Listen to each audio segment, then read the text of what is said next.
Happy Monday, everybody, and welcome to this Monday edition of Timeout Overtime on the Timeout Overtime YouTube channel.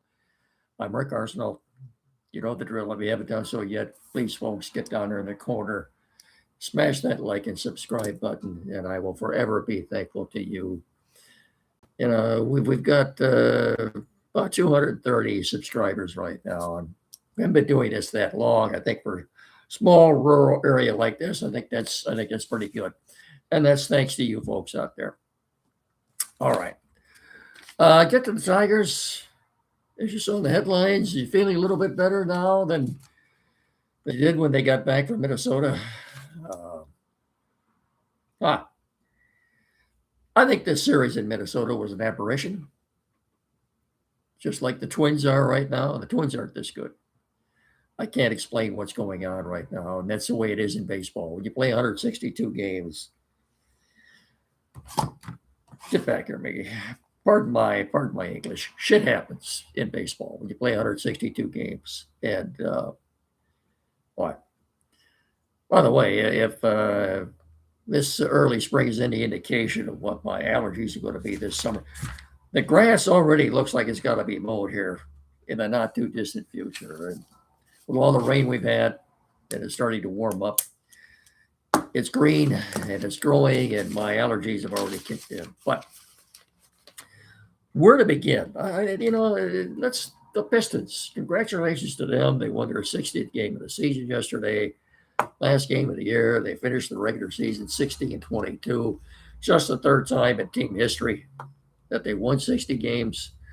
Now they'll sit and they'll wait. Las Vegas has given the Pistons the fourth best odds to come out of the East.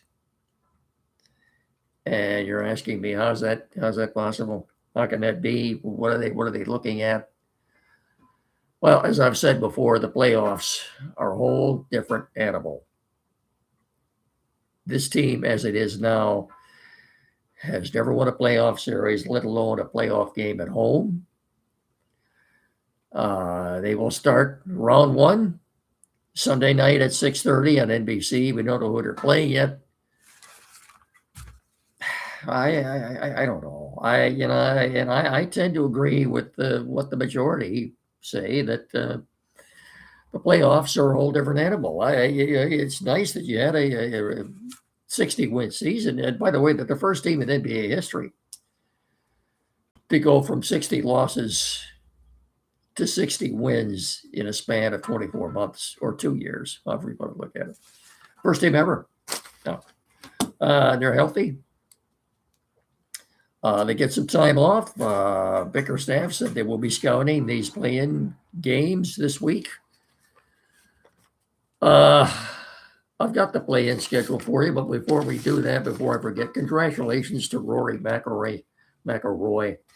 Won his 7th consecutive Masters yesterday, only the 4th player to ever win 2 consecutive. Of course, the other 3 being Jack Nicklaus, Tiger Woods, and Nick Faldo. Scott Scheffler gave him a good run for his money in the final round yesterday. He hung on to win. By the way, Scheffler has won the Masters more than once. He's also won it twice, but he did not do it in consecutive years. No. Rory McIlroy joined some pretty elite company in Faldo, Woods, and Jack Nicklaus.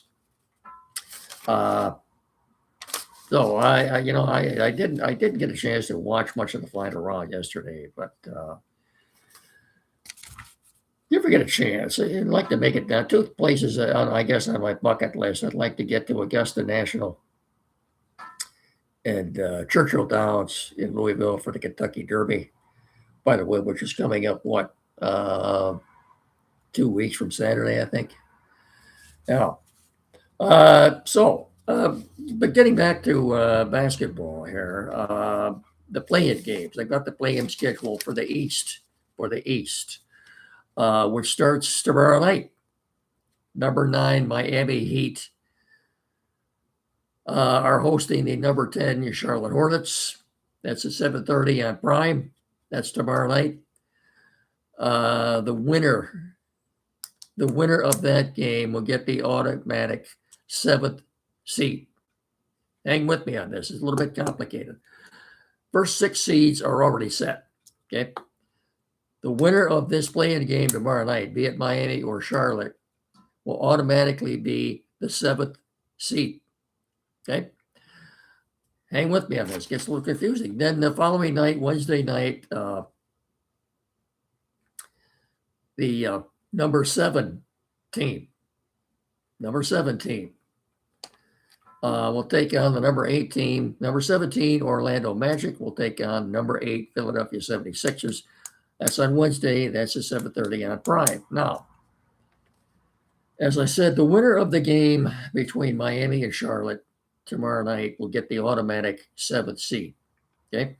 The loser of that game, be it Miami or Charlotte, will play the winner of this game Wednesday night, number 7 Orlando and number 8 Philly. Hope this isn't too complicated, but the winner of that game will be the number 8 seed. Now you've got your 1 through 8 set. Okay. Friday night, then the 8 seed will be decided when the loser of the 7 and 8 game will take on the winner of the 9 and 10 game. Okay, that's Friday night, again at 7:30 on Prime. Oh, I know this gets a little confusing, and it's all a gimmick. And then, of course, the Pistons will play whoever the number 8 seed is at 6:30 on Sunday night on NBC. Boston will play the 7th seed, whoever that is. Cleveland then. I'm sorry, the Knicks then will play the number 6 seed. And the Cavaliers will take on the number 5 seed Toronto Raptors. And that'll be your first round of the playoffs. I hope I didn't complicate things for you too much, but these playing games, folks, are a gimmick. I don't like them. I'd rather they didn't have them, but they do. Of course, they don't do that in the NHL. Too bad for the. Look, I'm not even going to waste any time talking about the Red Wings tonight. Okay, not going to do it. Other than to tell you, this is the 10th straight year, 7th straight year under the Steve Yzerman regime that they have not made the playoffs. So for a team on January 24th that led their conference, they were on top. January 24th, the Red Wings were on top in the conference. Didn't make the playoffs. That's never happened before, folks. Never. I don't know. I don't know what to tell you how to fix this team. I'm not going to waste much time. We'll talk about them later on. I have other things to discuss tonight before I get out of here. But our sponsors, Finish Line Family Restaurant on Carlton Road in Hillsdale. Serving our community now for more than 40 years, more than 4 decades. This is the best sit-down restaurant in our area, folks. What can you say? Hours of operation, 6 a.m. to 3 p.m. daily. They are open until 8 Friday night with all-you-can-eat fish. They've got a lot of new great menu items. Fast, friendly service, great family atmosphere, award-winning breakfast served from sun up to sundown. You won't find a better sit-down restaurant in our area. I can guarantee you that. And I want to slip this in here too. I don't know exactly when this is going to start, but Thursday nights, they will be having some kind of a classic car drive-in. And they will be open late until 8 o'clock on Thursday nights. This classic car drive-in will be part of the Thursday night goings on there, if you will. Though I don't have all the details yet, but sounds like fun. A classic car Thursday night drive-in at the Finish Line Family Restaurant. Stay tuned for more details on that, will you? And I can promise you this much: when you fuel up from food at the Finish Line Family Restaurant, you will always finish first. And I can also guarantee you when you've completed your meal and you paid your bill at a very reasonable price, you will walk out that door with a smile on your face. That's a guarantee. Better see you all there. Okay? All right. We're also brought to you in part by Barrett Insurance in Jonesville. We got a question for you for seniors. Senior, have you got your playbook ready for Medicare? Have you got your playbook ready for Medicare? Don't let healthcare costs bench you. We're calling an audible with Joe Rudin at Barrett Insurance to help you navigate Medicare and health insurance. Whether you're aging into Medicare, you're in a special enrollment period, or you're losing other coverage, Joe's got the stats and the know-how to help you score the best coverage for your needs. Plus, you get a game plan for retirement healthcare costs. Okay? And what about businesses? Businesses don't get sacked. Joe's got group health coverage options for you too. Okay? Give Joe a call at 517-849-1000 or check them out at www.barrettins.com. That's all one word. You'll find them on the corner of US 12 and N99 in downtown Jonesville. That's Joe Rudin Insurance, protecting your dreams. 517-849-1000. BarrettINS.com. Barrett Insurance, protecting your dreams. Quickly, we're also brought to you in part by Quality PC in downtown Hillsdale, 37 Walter Street, the only place to go for tech service. There's no other place to go. 517-610-5372, whatever it may be. Computers never used. Flat screen TV, mounting, programming, setup. Perhaps you're changing internet providers. You need that installed. Printers, nor used, anything at all. Just get in there and see them. Tim Bidley and his staff are more than capable of resolving any technical issues you may have. We are so fortunate to have them in our immediate area. 517-610-5372, 37 Walden Street in downtown Hillsdale. And when you get in there, tell them Ricky and Miggy sent you. Thank you very much. Quickly, Brad Holmes had an impromptu press conference today as we are 10 days away from round one of the NFL draft. What did he say? Anything significant? Not really. He seldom ever does. He made it clear that they are not committed. They are not in any way committed to taking an offensive lineman or a defensive end edge, if you will, in any one of the first two rounds. They think the people that they have signed during the offseason, free agents that they have signed, are more than capable of stepping in and being the number one edge or offensive tackle. They think those guys are on the roster right now. He did say if with all their draft capital, if there's someone there that they're really smitten with and they want to move up, yeah, they'll make that move. And you know, Brad, that's his time to cook, is during the draft. And we'll have more on the draft as we get closer, but we see the countdown is 10 days and counting right now to the NFL draft. By the way, you can catch that Brad Holmes presser, I think, on YouTube. You want to see everything that he said. That lasted, about a half an hour. You get it on YouTube, okay? That's what I'm going to do. I haven't seen it yet. But lastly, Tigers, it's the first time since 2013 that they've had four starters go at least 5 2/3 innings with only allowing one run. I don't think it's any secret that their sweep of the Marlins, and even the game that Flaherty pitched last Thursday in Minnesota, he was very good. Framber Valdez will go tomorrow night against the Kansas City Royals. Start of a 3-game series with them.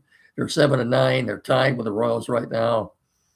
They're 2 games behind the Guardians and the Twins, who are 9-7. But did you see the Guardians get their heads handed to them last night by the Braves? Going into that series, neither one of those two teams had lost a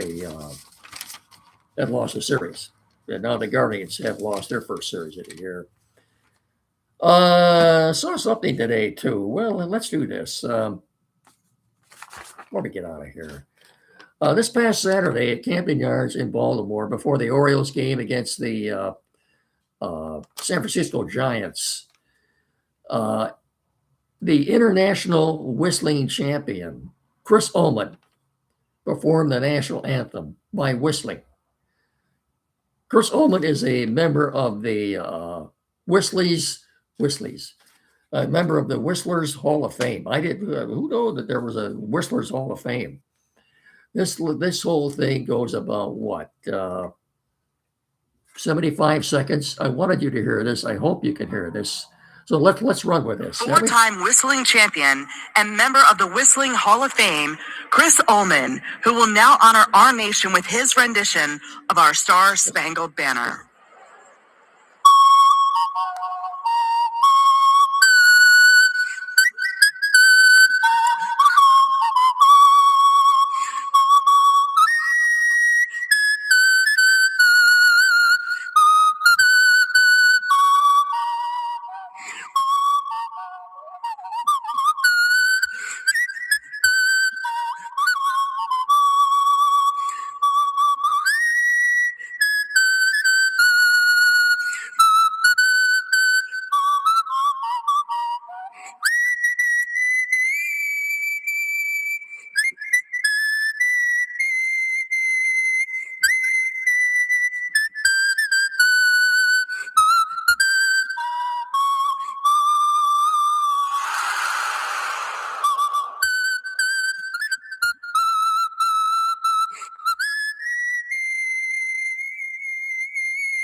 How about that? Huh? I can't even whistle. I couldn't whistle anything. I never could. There he is. There he is. Ullman. Mr. Chris Ullman, whistling the national anthem, member of the Whistlers International, Whistlers Hall of Fame. Way to go, Chris. Nicely done. Before we get out of here, too, I was having lunch at Wendy's today with a couple of friends. And we noticed an elderly gentleman with a cane frantically rummaging through the trash container. Obviously, there was something of importance in there that he had to get. And he was, oh, sorry for the poor guy. He was worried.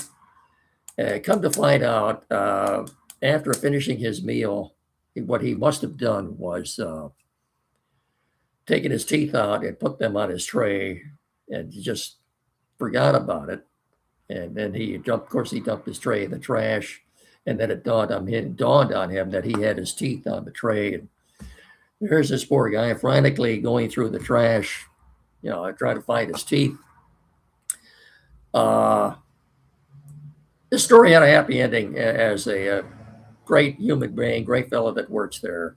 Once things slowed down, took that container out of there, took it out back, sifted through it, and happily he found the man's teeth. So I thought that was a nice gesture on his part, a heroic gesture, if you will. And you don't see that every day. That's something you just don't see every day. And I think we can laugh about it now because it had a happy ending, but and he lost those teeth, not so much, not so good. But yeah, had a happy ending, and we were all glad to see that. But that's something you don't see every day either. So, okay, that's going to do it. We're out of here. I've probably gone over anyway, but until Wednesday then, don't forget every Saturday morning, locally on WCSR 92.1 FM, Time Out with Jet and Eddie. This Saturday, Andy and I will be doing the show from Beck Chevrolet as part of the Maggie Fry Scholarship Breakfast. Join us out there, will you? You can make it out there, stop by and say hi too. So until Wednesday night, then I'll simply say thank you all for watching, listening. Remember, please treat each other with respect.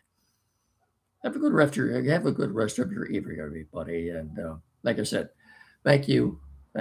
So until Wednesday, I'll simply bid you all a very pleasant good evening. So long, everybody. Bye-bye.